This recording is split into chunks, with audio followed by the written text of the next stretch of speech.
राधे राधे। तो कामिका एकादशी के महत्व के बारे में भगवान श्री कृष्ण ने युधिष्ठिर को बताया है और उसी को आगे ब्रह्मा जी नारद जी से कहते हैं। ब्रह्मा जी कहते हैं कि इस दिन जो भी व्यक्ति तुलसी दल से भगवान विष्णु का पूजन करते हैं वो इस संसार सागर में इस प्रकार से पृथक रहते हैं जैसे कि कमल जल में रह के जल से पृथक रहता है। कमल कीचड़ में रहता है पर वो कीचड़ से पृथक रहता है, उसी प्रकार वो मनुष्य इस संसार में रहता है। जो भी व्यक्ति इस दिन तुलसी दल से भगवान का भक्ति पूर्वक पूजन करता है उसे 1 किलो स्वर्ण और 4 किलो चांदी दान करने का फल प्राप्त होता है। अब सबसे पहले तो यहाँ पर ये जानना आवश्यक है कि तुलसी आपको किस प्रकार से लेनी चाहिए। यहाँ पर तुलसी दल की बात हुई है। तुलसी दल यानी कि वो तुलसी जिसमें तुलसी पत्र भी हो और तुलसी जी की मंजरी भी हो। यानी कि अगर आप सिर्फ तुलसी का पत्ता लेते हो तो वो तुलसी पत्र कहलाता है, सिर्फ मंजरी लेते हो तो वो मंजरी कहलाती है। लेकिन तुलसी पत्र और मंजरी दोनों जिसमें होते हैं उसे तुलसी दल कहते हैं। जैसे मान लीजिए इस तरह से 2 तुलसी पत्र हो और बीच में से मंजरी निकली हो, ऐसे कोमल तुलसी दल आपको लेकर प्रभु का पूजन करना चाहिए। आज के समय में सोना और चांदी कितना महंगा है ये तो हम सभी जानते हैं। दान करने का हमारा मकसद भी होता है तो भी हम दान नहीं कर सकते, पर कामिका एकादशी के दिन सिर्फ भगवान श्री हरि विष्णु का तुलसी दल से पूजन करने मात्र से ही आपको सोने और चांदी के दान करने जितने फल की प्राप्ति हो जाती है। कहते हैं जो भी व्यक्ति कामिका एकादशी का व्रत करता है उसे वाजपेय यज्ञ के फल की प्राप्ति होती है। आपको पता है वाजपेय यज्ञ करना कितना कठिन होता है और अब आज के समय में इसे कोई भी नहीं कर सकता, लेकिन उसे करने के भी फल की प्राप्ति आपको स्वतः ही हो जाती है। आगे ब्रह्मा जी कहते हैं कि तुलसी जी के दर्शन मात्र से सभी पाप नष्ट हो जाते हैं और अगर शरीर से श्री तुलसी जी स्पर्श हो जाए तो वो मनुष्य पवित्र हो जाता है। तुलसी जी से भगवान का पूजन करने से कामिका एकादशी पर आपके पूर्व जन्म के भी समस्त पापों का नाश हो जाता है। आगे ब्रह्मा जी नारद जी से कहते हैं, हे नारद मुनि, तुलसी जी को स्नान कराने से कामिका एकादशी वाले दिन तुलसी जी को स्नान कराने से व्यक्ति को कभी भी यम यातनाएं नहीं सहन करनी पड़ती है और तुलसी जी को भगवान के श्री चरणों में इस दिन अर्पित करने से उस मनुष्य को मुक्ति प्राप्त होती है। अब यहाँ पर हम लोग एक प्रश्न करेंगे कि एकादशी पर जिन भक्तों का ऐसा भाव होता है कि तुलसी जी का निर्जल व्रत है, वे तो जल ही प्रदान नहीं करते, तो क्या उन्हें यम यातनाएं भुगतनी होगी? तो देखिए ऐसा नहीं है।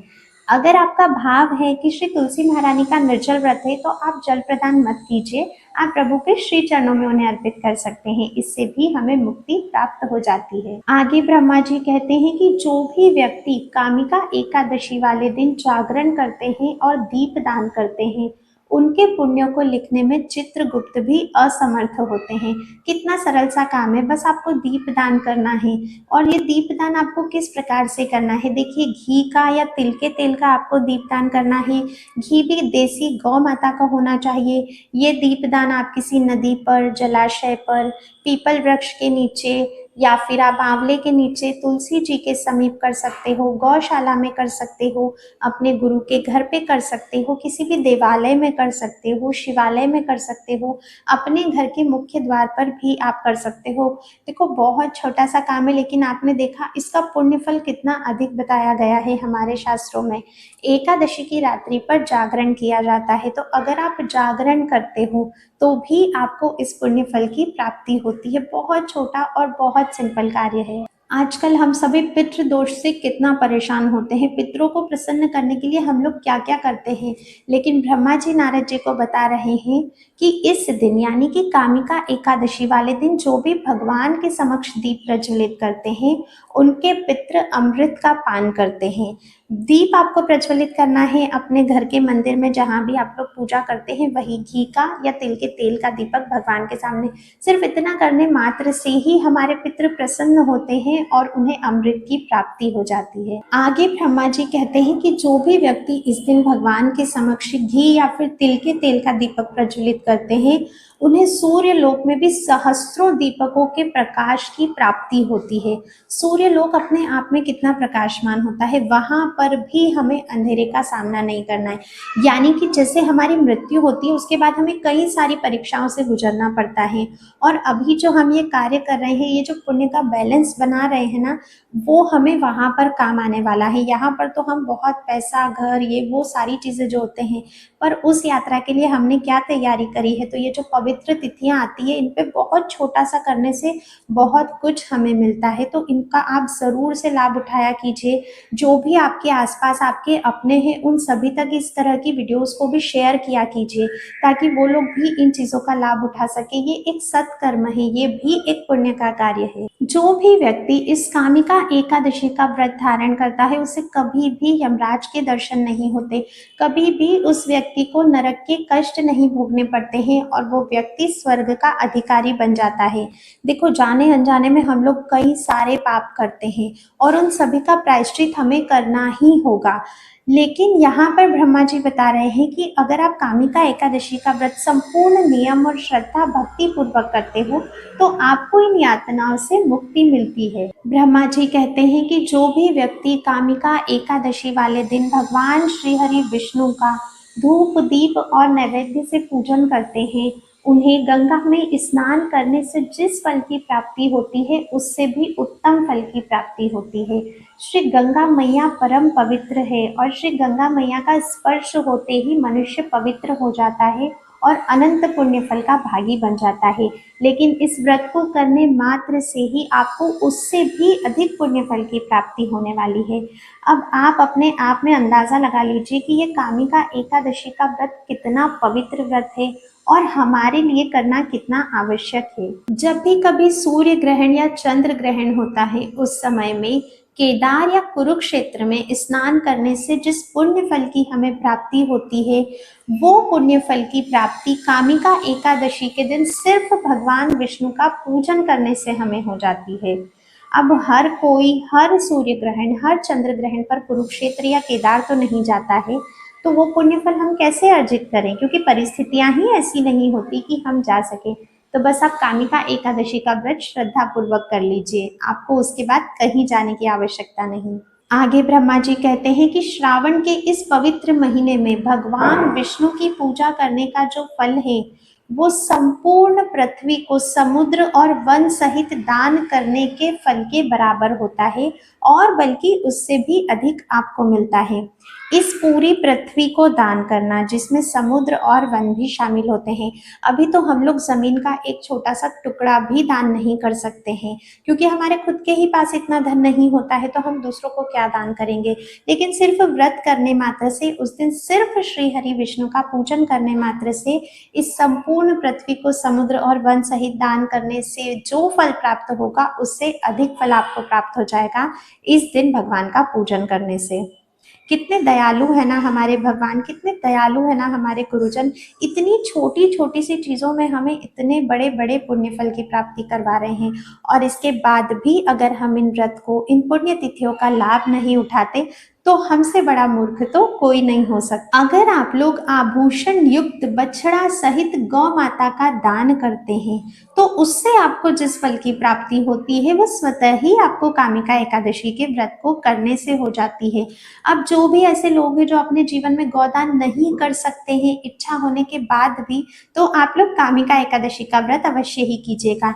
इससे आपको गौदान की, यहाँ तक कि बछड़े सहित आभूषण युक्त गौ माता के दान करने का फल प्राप्त होता है। आगे ब्रह्मा जी बता रहे हैं कि जो भी व्यक्ति इस दिन भगवान विष्णु का पूजन करते हैं और व्रत धारण करते हैं, उन व्यक्तियों से देव, नाग, यक्ष, किन्नर आदि सभी के पूजन की विधि का फल उन्हें प्राप्त होता है। यानी कि सभी इस संसार में जितने भी देवी देवता हैं, देव, यक्ष, नाग, किन्नर, सभी के पूजन का फल आपको प्राप्त हो जाएगा।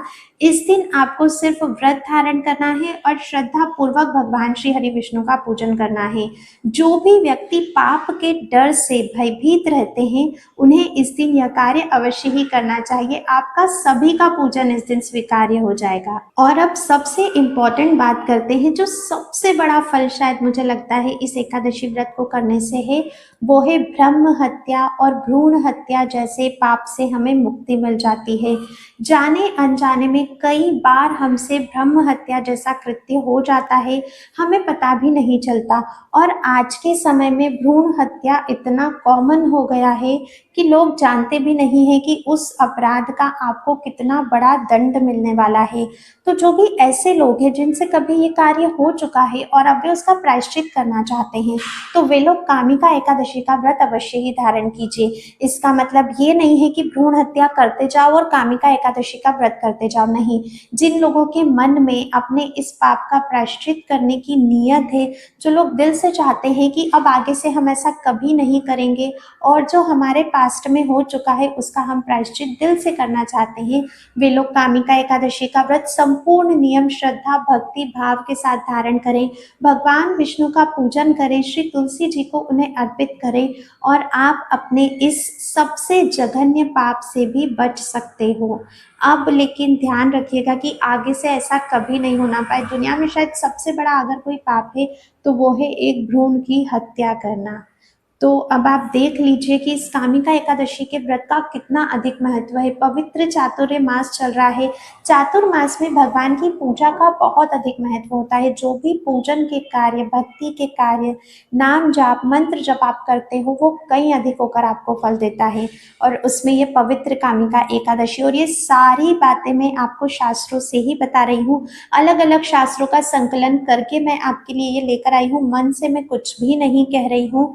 आप भरोसा करिए और इस व्रत को करिए, भगवान को संपूर्ण फल को समर्पित कीजिए और देखिए आपके जीवन में कितनी सारी समस्याएं स्वतः ही हल हो जाती हैं।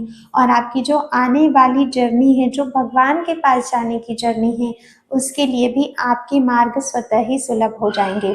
तो आज की वीडियो में बस इतना ही था। मैं चैनल पर ऑलरेडी एक वीडियो अपलोड कर चुकी हूँ जिसमें मैंने बताया है एकादशी व्रत कब करना है, कैसे करना है, क्या विधि रहेगी, उस दिन दिनचर्या क्या होनी चाहिए, दशमी, एकादशी, द्वादशी के संपूर्ण नियम जैसी सभी बातें मैंने उस वीडियो में बताई है। व्रत करने से पहले उस वीडियो को अवश्य ही देखिएगा। पारण की वीडियो आपको आगे चैनल पर मिल जाएगी और पूजा विधि की वीडियो भी आगे आपको मिल जाएगी। इसके अलावा अगर आप कुछ भी पूछना चाहते हैं तो आप लोग मुझे कमेंट कर सकते हैं। वीडियो पसंद आई है तो लाइक कीजिएगा, सभी को शेयर कीजिएगा ताकि सभी इसका लाभ उठा सकें, और कमेंट में जय श्री राधे अवश्य ही लिखिएगा। अब मैं आप सभी से नेक्स्ट वीडियो में मिलूंगी, तब तक के लिए राधे राधे।